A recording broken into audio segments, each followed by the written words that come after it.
அன்பார்ந்த ஸ்ரீ குபேரன் டிவி நேயர்களுக்கு ஆன்மீக ஜோதிடர் கிருஷ்ணன் ராஜகோபாலன் நல்ல காலை வணக்கத்தை தெரிவித்துக் கொள்கிறேன். இந்த மாசி மாதம் சொல்லக்கூடியது கும்ப மாதம் சொல்லுகிறது. இந்த பிப்ரவரி மாதம் 13லேருந்து மார்ச் 13ஆம் தேதி வரை உள்ள நல்ல காலம். சாரவரிடத்திலே முக்கியமான ஒரு நல்ல காலகட்டம் எதுனா இது. தை மாதத்தை பிறகு ரிசல்ட் வேணும் இல்லையா, இம்ப்ளிமெண்டேஷன் ஆஃப் பிளானிங் அவுட்புட் இதெல்லாம் வரும்போது இந்த கும்ப மாதத்தில் இருந்தால் சரியான நிலைக்கு இயங்கிறதுக்கு உண்டான கோல்சாரில் கிரகங்கள் அமைப்பை தோற்றுவித்துள்ளது. இதனால் உங்களுடைய வாழ்க்கை பாதையில் திருப்பு முனையாக செயல்படுத்தக்கூடிய அத்தனை காலகட்டங்களும் அமைந்துள்ளது.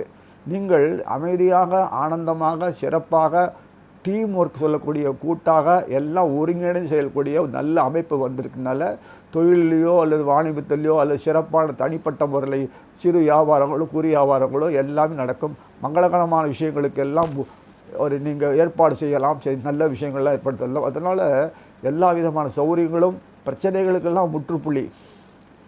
புதுசாக வரப்போகிற பிரச்சனைகள் வராமல் இருக்கிறதுக்கும் தன்னை சுதாரித்து கொள்வதுக்கும் விட்டு கொடுக்கக்கூடிய பாடல் எல்லாம் இருக்கிறதுக்கும் ஆனந்தமாக அமிர்தமாக அனுபவிக்கிறதுக்கும் உள்ள காலகட்டம் தான் இந்த மாசி மாதம். அதுதான் கும்பம் பேர். அது பேர் எல்லாம் ஒரு டீம் ஒர்க்கை அமைஞ்சு குடத்தோல் இருக்க எல்லாம் இந்த சமயத்தில் செய்யக்கூடிய எல்லா காரியங்களும் சக்ஸஸ்ஃபுல் வெற்றியை நோக்கி தான் போகும். தடங்கள் இல்லாமல் சீராக அமைதியாக ஆனந்தமாக ஒரு எந்தவித கோளாறும் இல்லாத செயல்படும். நம்முடைய எல்லா சுய தேவைகளையும் பூர்த்தி செஞ்சுக்கலாம். பகைவர்கள் கண்ணு முன்னாடி இருக்க மாட்டாங்க, மறைமுகமாக செயல்பட மாட்டாங்க. எல்லா நிலையிலும் ஒரு ஆக்கப்பூர்வமான பணியை நீங்கள் மேற்கொள்வீங்க. இந்த நிலையில் இருக்கும்போது நமக்கு விடிவு காலம் காலையில் சூரியன் விடிஞ்ச உடனே மடமளமளவென்று அதுக்குண்டான செயல்பாடுகள் துவங்குறோமோ இல்லையா, படுக்கையில் படுத்த கூட ஏந்து கொட்டாய் விட்டு சூரியன் வந்தாச்சு இன்னமே ஏந்துக்கணும்னு சொல்லிட்டு தோன்றது இல்லையா, அந்த சுறுசுறுப்பும் உத்வேகமும் கொடுக்கக்கூடிய காலமாக முழு காலம்தான் இந்த மாசி மாதம். அப்பேற்பட்ட நல்ல இந்த மாதத்தில் நல்ல பலன்கள் அனுபவிக்கலாம். இனி இதுக்கு இடையில் என்ன சொல்கிறேன்னா, ஒவ்வொரு ஜாதகத்திலையும் அவர்கள் பிறந்த நேரம் காலங்கள்லாம் வித்தியாசப்பட்டதுனால கோல்சாரத்தில் அதுக்கு ஏற்ற மாதிரி அமைப்புகள் இல்லாத இருக்கலாம், பாதிப்புகள் இருக்கலாம். அது நம்ம சொல்லக்கூடிய தோஷங்கள்னு சொல்லுவோம். தோஷங்கள் இல்லாத பூமியில் யாரும் பிறக்கவே முடியாது. வயிற்றில் பசி இருந்தால் தான் நமக்கு அடுத்த நேரம் சாப்பிட்றது தோணும். அந்த சுகங்கள்லாம் வரணும்னா உடம்புக்கு தேவைகள்லாம் வரும்போது குறைபாடுகள் இருக்க தான் செய்யும். எல்லாத்துலேயும் குறைபாடுகள் இருந்தால் தான் நமக்கு களைஞ்சி முன்னுக்கு வரவிட்டுக்காத தோஷங்கள் வச்சுருக்கு. தவிர தோஷமே இல்லாத யாரும் பூமியில் பிறக்க முடியாது. அதனால் அப்படி இருந்தும் பாதிப்புகள் சரியானபடி இயங்கலையே எனக்கு கிடைக்கலையே, கோல்சாரத்தில் வரக்கூடிய விளைவுகள்லாம் எங்களுக்கு சாதகமாக இருந்தும் தசாபூர்த்திகள் சாதகமாக இருந்தும் எங்களுக்கு கிடைக்க மாட்டேங்கிறது, நாங்கள் இப்படியே தான் காலத்தை போட்டோமா எங்கள் வாழ்க்கையை முடிஞ்சிரும்போது பல பேர் குறைப்படுறாங்க.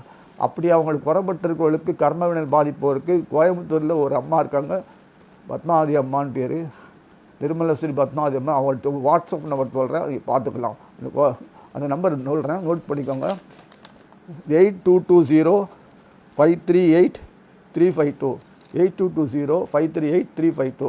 அது நீங்கள் கேட்டு அப்பாயின்மெண்ட் வாங்கிக்கிறது இது சௌரியமாக பண்ணிக்கலாம். இந்த நிலையில் நம்முடைய வாழ்க்கை தரம் உயர்வதற்கு தான் பகவான் எல்லாத்துலேயும் கிருஷ்ணன் செய்கிறான். நமக்குன்றது இல்லை, நம்ம எல்லா ஜீவனங்களும் உண்டு. நம்ம தான் பெருசாக குறைப்பட்டுக்கிறோம், ஏன்னா நமக்கு அறிவு இருக்குது. ஆனால் எந்த உயிர்களாவது குறைப்பட்டுக்கிறதா பாருங்கள். எங்கேயாவது நகர்ந்து போய் மரம் செடி கூடலும் கவலைப்படுறதா பாருங்கள். அவர்களும் வாழலையா? எல்லாம் முடியும். நம்ம வேகத்துக்கு அதுகளால் அந்த பகவானால் செய்ய முடியல.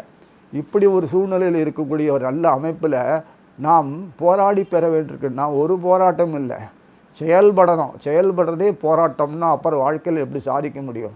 அதனால் கோபத்தாங்கல் உணர்ச்சிகள்லாம் கொஞ்சம் குறைச்சி நம்மளுடைய செயல்பாடுகள் சரியான பாதையில் செலுத்தினான்னா நல்ல சமயம் இது. சார்வரி வருஷம் மாசி மாதத்தில் நமக்கு கிடைக்கக்கூடிய எல்லா விஷயங்களும் மலமலமலன்னு நம்மளும் வாழ்க்கையில் உயர்ந்து சாதிக்க வேணாமா, அனுபவிக்க வேணாமா, எல்லாத்துலேயும் அதுக்கு தானே பிறந்திருக்கோம். எந்தவித பிரச்சனையும் அமைதியாக ஆகலாம். அதனால் சொல்லி நீ ஒவ்வொரு ராசியாக நம்ம பார்க்கலாம். அன்பார்ந்த கும்பராசி நேயர்களே, சனியை தலைமைப்பிடமாக கொண்டு செயல்படக்கூடியவங்க. சனியினுடைய முக்கியமான மூல திருகோண வீடு, ராகுக்கு உண்டு உகந்த வீடு இது. அந்த வீட்டை இந்த மாசி மாதம் சொல்லக்கூடிய இந்த கும்ப மாதம் உங்களுடைய ஜென்ம ராசியாக இருக்கிறது. அங்கே ஜென்மராசிக்கு சொல்லக்கூடிய கும்பத்துக்கு 12ஆம் வீடு சொல்லக்கூடிய அயனசயன போகஸ்தானத்தில் குருவும் சனி புதன் சுக்கிரன் இருக்கார். ஜென்மராசியில் சூரியன் இருக்கார். 6ஆம் வீட்டு அதிபரான சந்திரன் இருக்கார். அன்றைய நாள். அதனால் 7ஆம் வீட்டு அதிபர் சூரியன் இருக்கார். எல்லாம் என்ன பண்ணுறாங்க கூடி வீட்டில் வந்து உட்காந்துட்டு சோத்துக்கு வழியில் ஒன்றும் வழியில் மோட்டு வழியை பார்த்து உட்காந்துருக்கு. இவங்கெல்லாம் இவங்க என்னென்னா பின்னாடி கொல்லப்புற வழியாக பின்னாடி 12ஆம் வீட்டில் உட்காந்துருக்காங்க. இவங்கெல்லாம் எமக்கு இது வரைக்கும் ஒன்றையும் காணுமே அப்படிலாம் கேட்பீங்க. இவங்க வேறு வந்து உட்காந்துட்டுருக்காங்க. என்ன பண்ணுறது, எதுக்கு கடன் உபாதை அது உபாதை, சாப்பாடுக்கு வழி இல்லை, நான் என்ன பண்ணுவேன், கெஸ்ட்டு மாதிரி வந்துட்டாங்களே இவங்க தான் எல்லாம் கொடுக்கணும், வெறும் கை வீசிட்டு வந்திருக்காங்களே, நான் என்ன பண்ணுவேன், எதிர்பார்ப்பில்லை அப்படின்னு மனசு கொஞ்சம் எல்லாம் அருமையான ஒரு காலகட்டத்திலேருந்து நீ தப்பிச்சுட்டு வந்தாச்சு. எல்லாம் நல்ல காலகட்டம். இந்த காலத்தில் பின்னோக்கி இருந்த சிந்தனைகள்லாம் போய் தை மாதத்துலேருந்து நல்ல எஃபெக்டிவாக கொண்டு வந்துட்டார். ஏன்னா நமக்கு எப்படி கொடுத்தாலும் நம்ம இப்படி தான் இருக்க போகிறோம், அது வேறு விஷயம். ஏன்னா இந்த கும்பம் பொறுத்த வரைக்கும் திடீர்னு பாதியில் சறுக்கி விட்டுரும். மனசில் நன்னா போயிட்டு இருக்கும்போது பாதி சடன்னு தூக்கிட்டு ஏதோ உடலில் வேதனைப்பட்டு என்னென்ன உண்டோ நல்லது அப்படியே கழட்டி விட்ருவோம். ஜீவனத்துக்கு போனால் அதை பாதி கழட்டி விட்டுறது, இல்லை கெட்ட பேர் வாங்கிக்கிறது, இல்லை சண்டை போட்டுறது, இல்லை தொழில் பண்ணோன்னா நஷ்டம் சொல்லிட்டு நம்ம போக்கில் போகலைன்னு சொல்லிட்டு அது ஒரு மாதிரி ஆக்கிடுறது.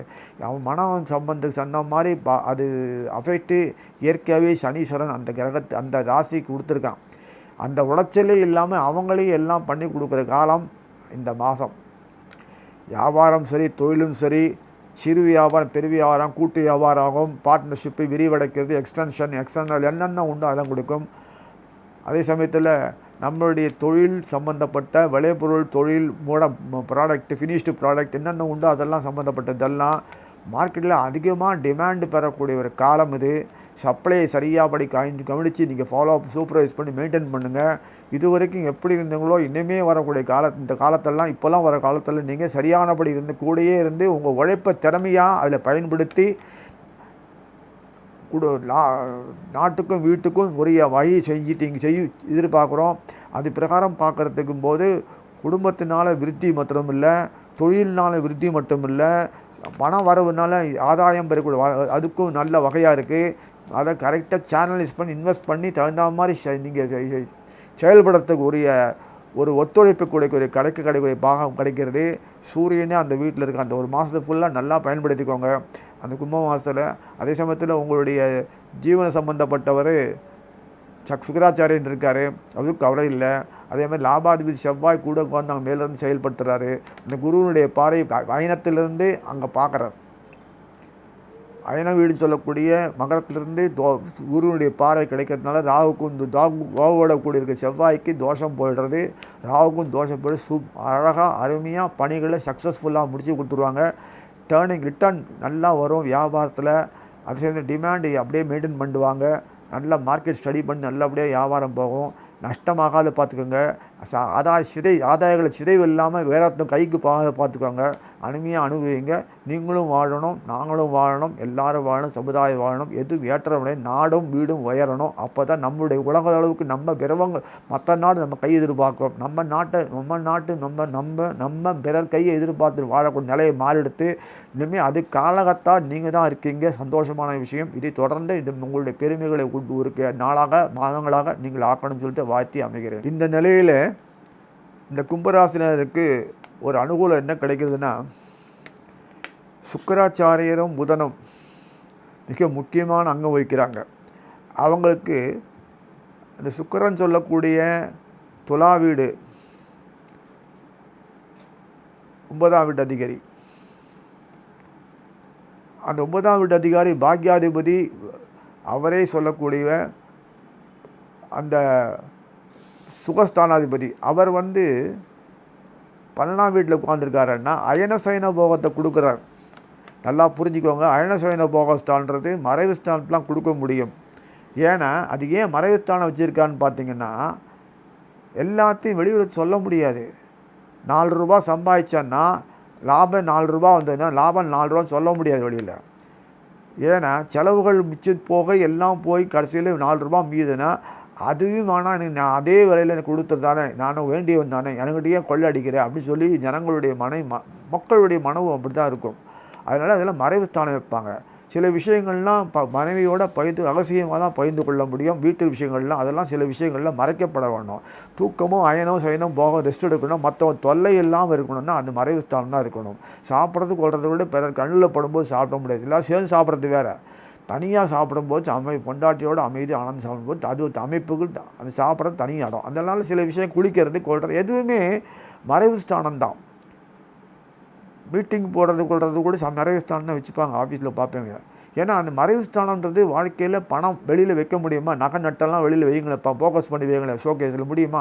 மறைவு ஸ்தானன்றது உண்மையிலேயே பொருளை மறைக்கிறதுக்காக மட்டும் இல்லை, நமக்கு உலகத்துக்கு சில விஷயங்கள்லாம் தெரியும், சில விஷயம் தெரியக்கூடாது. குடும்ப விஷயங்களும் சரி, மற்ற விஷயங்களும் சரி, தொழில்நுட்பங்களும் அதுவே தொழில்நுட்பம் கூட வெளியில் தெரியக்கூடாது. என்னென்னா அப்போ தான் அதுக்கு ஒரு பெருமை சாதனை பண்ண முடியும், சம்பாதிக்க முடியும், ஏர்ன் பண்ண முடியும். இல்லைன்னா மற்ற திருட்டு போயிட்டு வெளியில் போயிட்டு இவன் பிஸ்னஸ் என்னது, இவன் குடும்பம் என்னது பாழாக்கிடுவாங்களே. அந்த நிலை இருக்கிறதுனால தான் அந்த மறைவுஸ்தான போது பகவான் உண்டாக்கியிருக்காங்க. ஆரோஸ்கோப்பில் 12ஆம் வீடு இஸ் இம்பார்ட்டன்ஸ் முக்கியம். அந்த அமைப்புள்ள சம்மந்தப்பட்ட கிரகநாதர்கள்லாம் புதனும் சம்மந்தப்பட்டவராக இருந்தாலும் சரி, சுக்கிரனும் சரி, மறைவில் உட்காந்து உங்களுக்கு ஆக்கப்பூர்வமான நிலையை நிறைய செஞ்சு கொடுக்குறாங்க. உங்கள் மனஸ்தோறு பின்னடைவு கொஞ்சம் விட்டுட்டு நல்லபடியாக முன்னோக்கி சொல்லக்கூடிய வழிகளை காட்டுறாங்க, செயல்படுத்துகிறாங்க, நாங்களே செயல்படுத்துகிறாங்க. என்ற அமைப்பு தான் இந்த மாற்றம். இந்த மாதம் கும்ப மாதம் வந்திருக்கு. இந்த கும்ப மாதம் நல்லா பயன்படுத்துவங்க. செவ்வாய் பாரப்பிரையில் ரிஷபத்தில் போனால் கூட ராவோட இருந்தால் கூட உங்களுக்கு எல்லா விதமான விஷயத்தையும் பண்ணி கொடுக்குறாரு. அதனால் புதனும் பற்றி பிரச்சனை இல்லை, சுக்கிரன் பற்றி இல்லை. கும்பத்துக்கு போனதுனால உங்களுக்கு சம்மந்தப்பட்ட விஷயங்கள் ஜென்மத்தில் உட்காந்துட்டாங்கன்னு நினைக்க வேண்டாம். எல்லா விஷயங்களும் அனுகூலமாக பண்ணுறதுக்கு தான் உங்கள் கூடையே இருந்து செயல்படுத்துகிறாங்க. அதுதான் அர்த்தம் புரிஞ்சுக்கணும். தவிர ஜென்மராசி வந்துட்டாலும் பாடாப்படுத்தி நினைக்கக்கூடாது. அவங்க கூடையே செயல்படுத்துறதுக்கு தான் உட்காந்துருக்காங்க. ஒவ்வொருத்தருக்கும் 2 வீடு இருக்கிறதுனால பயப்பட வேண்டாம். அஷ்டமாதி உட்காந்துட்டாரு, 6ஆம் வீட்டு உட்காந்துருக்காருன்னு நினைக்க வேண்டாம். அந்த தொடர்புகள் எல்லாமே நமக்கு நன்மைக்கு உண்டாக்குறது தான் வச்சுருக்காங்க. தவிர தேவையில்லாத மன உளைச்சலுக்கு ஆகாதீங்க. சனீஸ்வரன் அயன சயன போன உட்காந்துருக்காரு, விரைய சனின்னு சொல்லாதீங்க. சனீஸ்வரன் தான் உங்களுக்கு ராசி அதிபதியே. அதனால் சில விஷயங்கள் மறைவாக இருக்கிறதுனால நமக்கு ஆதாயங்கள் கூடும் என்பதை இனிமேல் தான் நீங்கள் பார்க்க போகிறீங்க. பாருங்கள், நன்னா அனுபவிங்க. எல்லாத்தையும் ஜம்முன்னு வாழ்க்கையில் குடும்பம் கொடுத்தோம் என்ன வாழ்றது மட்டும்தான். வெளிநாட்டில் போய் அனுபவிச்சுட்டு வாங்க. வெளிநாடு போகிற யோகாலாம் ஒன்றும் கிடையாது, பயப்பட வேண்டாம். அதில் போய் ஒன்றும் கரெக்டாக போகல, இங்கே தான் நம்ம எல்லாமே இருக்குது. அதனால் அந்த உணர்வு வாட்டமே நம்ம நாடே வெளிநாடு மாதிரி இருக்கக்கூடாது. இந்த அளவுக்கு எல்லாமே இருக்குது. நம்ம நாடு ஃபுல்லாக நீ சுற்றி பார்த்துட்டிங்கன்னா தெரியாது எனக்கு. நம்ம நாடு நிறைய பார்க்குற இடங்கள்லாம் இருக்குது, அனுபவிக்கிற இடங்கள்லாம் இருக்குது. நிறைய சந்தோஷமாக குடும்பத்தோடு சேர்ந்து அனுபவிக்கலாம், நன்னா இருக்குது. வியாபாரத்தில் மட்டும் இல்லை, வாழ்க்கையே நம்ம சந்தோஷமாக வாழத்தான் வச்சுருக்கேன். தவிர கூடிய வாழணும்னு சொல்லிருக்கான்னு தவிர நம்ம கஷ்டப்படுறதுக்காக வாழ்க்கை அமைப்பில் அது அந்த மாதத்துலேருந்து அவங்க நல்லா கிடைக்கின்ற பாக்கியத்தை பெற்றிருக்கீங்கன்னு சொல்லி வாழ்த்தி அமைகிறேன். ஸ்ரீ குபேரன் டிவியை பார்த்தமைக்கு நன்றிகள். மேலும் இது போன்ற தகவல்களை தெரிந்து கொள்ள ஸ்ரீ குபேரன் டிவியை சப்ஸ்கிரைப் செய்யுங்கள். மறக்காமல் பெல் ஐக்கானை கிளிக் செய்யுங்கள்.